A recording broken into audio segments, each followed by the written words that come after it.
Hi friends, Sam here with Happily Hooked. So today I'm going to show you how to do a basic chain stitch. We have a lot of stitch tutorials for a bunch of other stitches, but this is the one that I realized we didn't have. So for this, you just need your hook and your yarn, and we're going to make a simple slip knot and slide that onto our hook.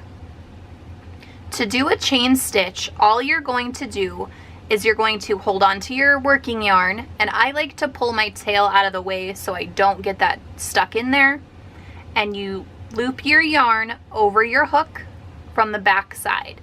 So I just take the yarn over the back of my hook, not the front. You don't want it to cross over the front, you want it to go around the back, and then pull through your loop.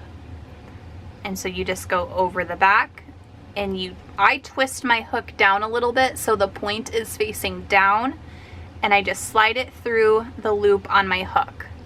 So if you just hold your yarn in between your fingers, you can still hang on to your tail or the part that you're working on, and you just put it into the little hook part at the end of your hook, and then pull it through the chain.